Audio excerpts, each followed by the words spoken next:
The search is continuing for 6 people missing off the coast of Sicily after a British-flagged yacht sank during a storm.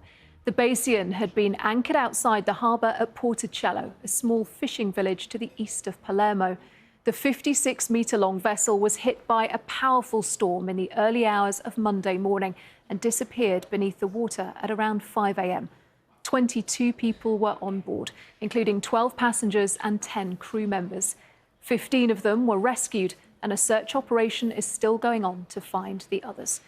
Well, our Southern Europe correspondent Mark Lowen joins us now from Sicily. Mark, what is the latest on that search? Well, Anna, the winds have really picked up in the last 15 minutes or so here in Porticello, part of this extreme weather front, which of course prompted this capsizing of the Bayesian yacht. And the search has been continuing and resuming since 6:30 this morning with first light shortly after dawn. Divers going deep into the water here, about 50 metres underwater to the seabed where the wreckage of that super yacht still lies, believing now that they will find the bodies of the 6 missing passengers inside, trapped inside the wreckage of the yacht. They are Mike Lynch, the British tech entrepreneur, his daughter, his 18-year-old daughter Hannah, Chris Morvillo, a lawyer, his lawyer in fact, from Clifford Chance, a city firm, and his wife Nada, the president of Morgan Stanley International, Jonathan Bloomer, and his wife Anne. Now the local fire unit have said that because of the depth of the wreckage, each dive can only be 12 minutes long, 10 minutes underwater and a minute down and a minute up. They say that they have not found any bodies on the bridge of the yacht itself. That is the area where the captain controls the yacht. But they said that they have had access now to the lounge of the super yacht, and they're hoping to make progress from there into the rest, closer to the cabins where the passengers were sleeping when this water spout hit. Our correspondent Lauren Moss has all the very latest. A rescue operation now focused on recovery and salvage, a day after the Bayesian sank 50 metres beneath the waves. There are 6 people missing: the British tech tycoon Mike Lynch and his 18-year-old daughter Hannah, the chairman of investment bank Morgan Stanley International Jonathan Bloomer and his wife Judy, Mr Lynch's lawyer Chris Morvillo, and another passenger. Divers went down again early this morning. Access to the hull is difficult. If you manage to get inside, you understand there is a world of objects. So getting inside and descending into the compartment below from the stairs that are narrow and going into all of the cabins is a really hard and difficult job.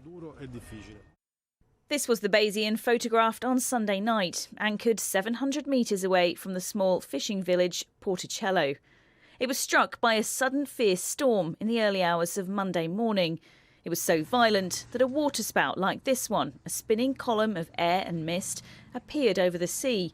It's believed it smashed into the yacht, snapping the mast, causing the boat to capsize and sink. They're sort of a tornado of the oceans. So rather than dust and debris from land being picked up by them, they pick up the water. In fact, they can pick up fish and other things as well. Of course, when it does hit, as we're seeing now or hearing from tales from some of the people who were rescued from the vessel, that it suddenly became chaotic. And that, I suppose, is what you might expect with something like a waterspout.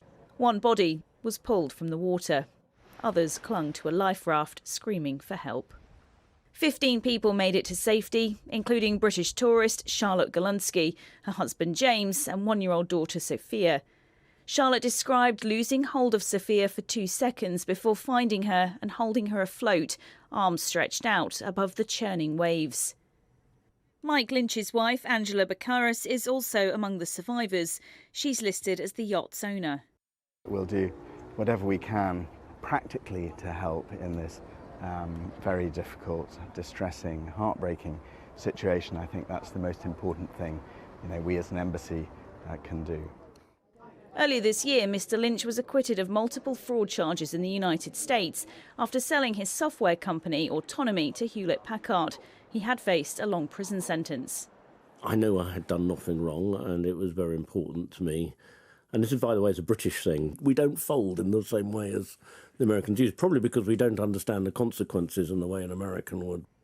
As yesterday's news of the yacht sinking emerged, it was confirmed Mike Lynch's co-defendant in that case, Stephen Chamberlain, died after being hit by a car in Cambridgeshire on Saturday.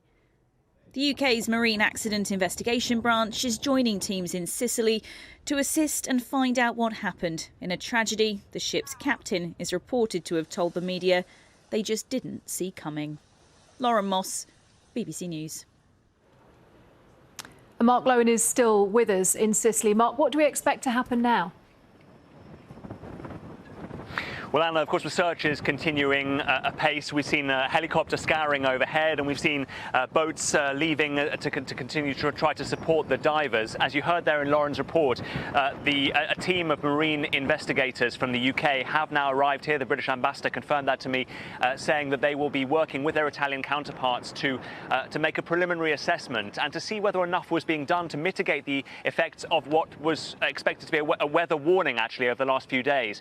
There was a period of intense heat over the last few days, which combined with violent storms had increased the temperature of the Mediterranean to a higher level than normal, so therefore sort of magnifying and accelerating the possibility of extreme weather. That is what clearly caused this accident and this disaster, which engulfed the yacht in a matter of seconds.